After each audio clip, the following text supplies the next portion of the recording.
Could you just tell us a little bit about who you are and what your role is here at First Steps Camp? Sure. My name's Sophie Nicholls and I'm a researcher working for Sydney University, and I live and work in the Taree area. So my work is based here at First Steps Camp, where I'm a research facilitator. So my role is to support the research that's happening across 3 different sites in Australia, all different kinds of hubs. Right. One here in rural New South Wales, Taree, one in Sydney in Carramar, and one in Wanneroo. And so a few universities have got together and they're evaluating those 3 hubs. Fantastic. And this is part of the Stars for Kids research project, is that right? That's right. Which is a collaboration between the University of Sydney and the University of New South Wales. Yes. Yeah. What are you hoping to find out through Stars?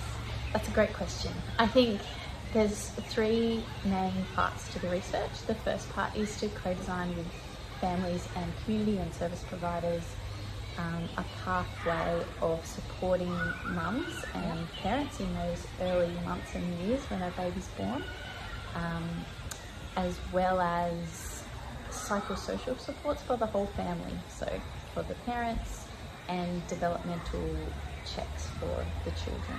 Yeah. And I think we've been talking to families and caregivers, to service providers about what's working for us in the Manning Valley here in Taree, what are some areas that we could improve on, and then we use that as a basis for the second part of our research. Will be bringing in mums with new babies and following them for 2 or 3 years. And then part of that, it'll have 2 different streams. One is the tiered care, and one is evaluating the First Steps Count Hub. Yeah. So all of that will be happening through here at First Steps Count.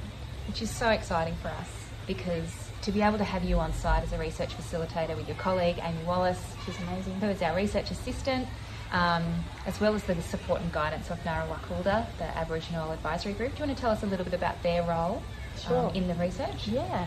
So in order to complete this research, we need to get approval from the Aboriginal Health and Medical Research Council, the HNMRC, and they required us to have governance and oversight from our local Aboriginal community, because we're expecting a lot of Aboriginal participants and also because that's what made sense in the context. So we spent some time building relationships in the community with elders and other Aboriginal controlled organisations, including Birpai Aboriginal Medical Centre Service, who are a partner in this research.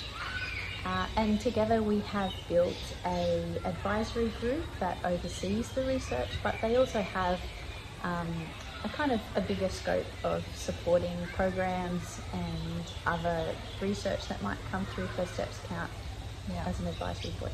Which I think is really important, and I think it's been quite a different experience as well to ensure the protection of Aboriginal data and stories, and that data sovereignty piece, which we know is really important in our community. Yeah.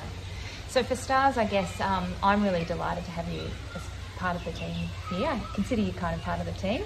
And I can see huge value in doing this evaluation, particularly to ensure sort of we understand what it means for families to be engaged with the Child and Family Hub, as well as more broadly that sort of social return on investment over time, you know, so that we can spread the word and say this kind of model is actually really beneficial for improving outcomes for kids.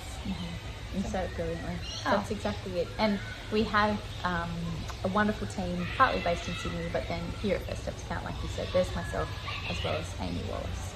And as co-investigators, we have the centre leader, Tony Carson, and Luana Kleindens, and Mel Foster from Birpai, also our investigators on the research team. Well, it's really exciting, and we look forward to following the journey of the research as you go along.